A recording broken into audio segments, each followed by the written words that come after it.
हम जानते हैं हमारे देश में कोर्ट्स का जो सिस्टम है, सबसे ऊपर कौन सा कोर्ट है? Supreme court. उसके ऊपर देख रहे हो बंद है। सुप्रीम कोर्ट से रास्ता कहीं और नहीं जाता। अगर सुप्रीम कोर्ट ने जो जजमेंट दे दी वो फाइनल है। आगे देखो ब्लॉक हो गया।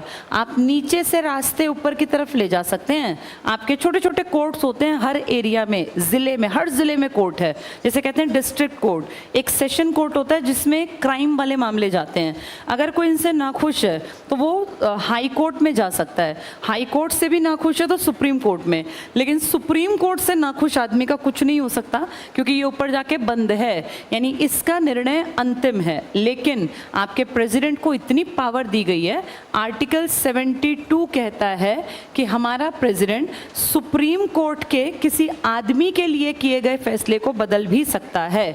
अगर किसी आदमी को मृत्यु दंड दिया गया हो, इसको आजीवन कारावास दिया गया हो या 14 साल की सजा दी गई हो, अगर मान लो किसी आदमी ने क्राइम किसी कंडीशन को परिस्थितियों के चलते कर दिया, जैसे बहुत सारे लोग क्रिमिनल नहीं होते, परिस्थितियां कई बार ऐसी हो जाती हैं कि वो गलती से, मैं किसी का पक्ष नहीं ले रही हूँ, लेकिन कई बार ऐसा होता है कि आदमी गलती में क्राइम कर दे या कंडीशन ऐसी है। मान लो किसी के घर में रात में कोई चोर घुस आया, कोई आदमी घर में बच्चा उठ गया चोर के आने से, तो बच्चे को वो आदमी मारने भागेगा। उस टाइम पे उसके पिता की अगर आंख खुल जाए तो ऑब्वियस सी बात है वो आदमी क्या करेगा, वो चोर को मारेगा।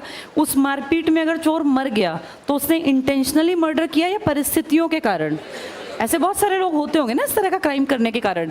तो अगर ऐसे किसी आदमी को मृत्युदंड मिल जाए, हर आदमी को आपके देश में ये एक तरह से फ्रीडम है, ये आज़ादी है कि अगर किसी को मृत्युदंड मिला तो वो मर्सी पिटीशन में अपनी एक क्षमा याचना कि भैया मैंने जो गलती मुझसे हुई है मैं इसको दिल से नहीं करना चाहता पर मेरी कंडीशन ऐसी थी कि मुझे ये करना पड़ा, तो एक वो अर्जी लिख सकता है, एक एप्लीकेशन लिख सकता है, मर्सी पिटीशन बोलते हैं इसको। इस पिटीशन में वो अपनी सारी परिस्थिति को लिखेगा। हो सकता है कोर्ट वालों ने कहा हो कि भाई तूने कुछ भी किया, मर्डर तो तूने किया ही है, उन्होंने उसको सजाए मौत दे दी, फांसी की सज़ा, लेकिन उस आदमी को लगता है कि यार मैं कोई दिल से कोई क्रिमिनल नहीं था, ना ही मैं किसी को मारना चाहता, क्योंकि वो आदमी मेरे घर में घुस आया और मेरे बच्चे को मारने वाला था तो मेरे पास कोई ऑप्शन नहीं था, मैंने पीछे से उसके सर पे कुछ मार दिया, वो मर गया।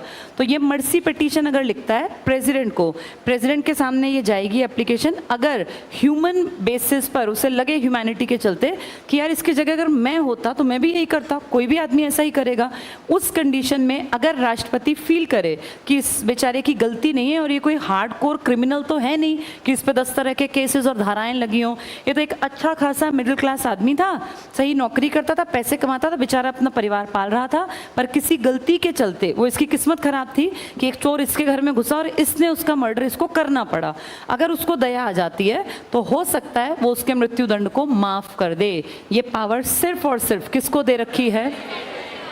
यानी ये सुप्रीम कोर्ट और हाई कोर्ट के दिए फैसलों में भी अपनी पावर का इस्तेमाल कर सकता है। पर इसका ये मतलब नहीं कि सबको माफ़ी देगा, नहीं, कोई लॉजिक होगा, कारण होगा तो मर्सी पिटीशन पे साइन होंगे, अदरवाइज ऐसी पिटीशन 1000 आती हैं, सीधे क्रॉस कर देते हैं राष्ट्रपति की, हटाओ इनको। अगर कोर्ट ने कहा है कुछ सोच समझ के ही कहा होगा, लेकिन इक्की दुक्की बार ऐसा भी होता है कि मर्सी पिटीशन में एक आधे का मृत्युदंड माफ़ हो जाता है।